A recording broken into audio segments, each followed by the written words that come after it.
ഉഹുദ് യുദ്ധത്തിന് തയ്യാറെടുപ്പ് നടന്നുകൊണ്ടിരിക്കുമ്പോൾ ഒരു സ്വഹാബി തൻ്റെ 13 വയസ്സുകാരനായ മകനെയും കൈപിടിച്ച് പ്രവാചകരോട് ഇങ്ങനെ പറഞ്ഞു: ഇവൻ്റെ എല്ലുകൾക്ക് മൂപ്പെത്തിയിട്ടുണ്ട്, ഇവന് സൈന്യത്തിൽ ചേർക്കണം. നബി തിരുമേനി ആ ബാലനെ വീക്ഷിച്ച ശേഷം തിരികെ കൊണ്ടുപോയിക്കൊള്ളാനും യുദ്ധത്തിൽ പങ്കെടുക്കാൻ വലിപ്പമായില്ല എന്നും പറഞ്ഞു. ഈ ബാലനായിരുന്നു അബൂ സഈദ് ഖുദ്രി റളിയല്ലാഹു അൻഹു.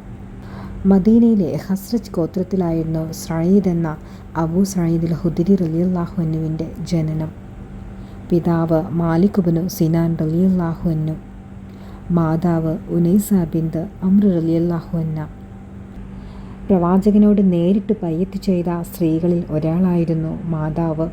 അദ്ദേഹത്തിൻ്റെ അർദ്ധ സഹോദരങ്ങളാണ് ഖത്താദത്ത് ഇബ്നു നുഅ്മാൻ റളിയല്ലാഹു അൻഹു, ഉമ്മു സഹൽ ബിൻത് അൽ നുഅ്മാൻ, സാബിത്ത് ഇബ്നു നുഅ്മാൻ തുടങ്ങിയവർ. സഹോദരി ഫരിയ ബിൻത് മാലിക് റളിയല്ലാഹു അൻഹ. ഖന്തക് യുദ്ധത്തിലും തുടർന്നുള്ള യുദ്ധങ്ങളിലും അബൂ സഈദ് ഖുദ്രി റളിയല്ലാഹു അൻഹു പങ്കെടുത്തു.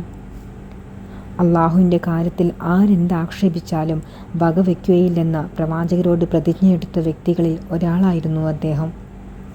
ഹുദൈഫയുടെ കാലത്ത് അദ്ദേഹം മദായിനിൽ പോയി ഹസ്രത്ത് അലി റളിയല്ലാഹു അൻഹുവിൻ്റെ കൂടെ നഹ്റവാൻ എന്ന സ്ഥലത്ത് വെച്ച് ഖവാരിജ് വിഭാഗത്തോട് പടപൊരുതി.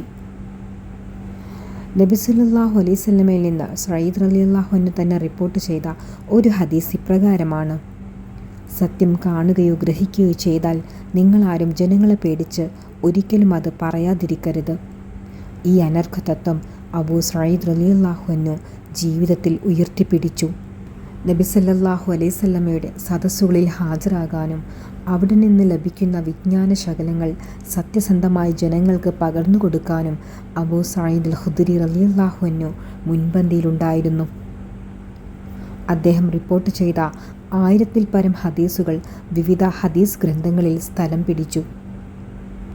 ബുഖാരിയും മുസ്ലിമും കൂട്ടായി അംഗീകരിച്ച 46 ഹദീസുകളും ബുഖാരി തനിച്ചു രേഖപ്പെടുത്തിയ 16 ഹദീസുകളും മുസ്ലിം തനിച്ചു രേഖപ്പെടുത്തിയ 52 ഹദീസുകളും ഇതിൽപ്പെടും.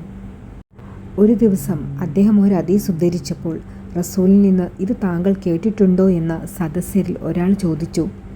ക്ഷുഭിതനായി അദ്ദേഹം പറഞ്ഞു: ഞാൻ കേൾക്കാത്തത് നിങ്ങളോട് പറയുമോ?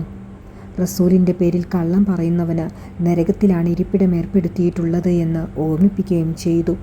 കർമ്മരംഗത്തും വിജ്ഞാന രംഗത്തും ദീർഘസേവനം കാഴ്ചവെച്ച ശേഷം ഹിജ്റ 74-ൽ അബൂ സഈദ് ഖുദ്രി റളിയല്ലാഹു അൻഹു വഫാത്തായി.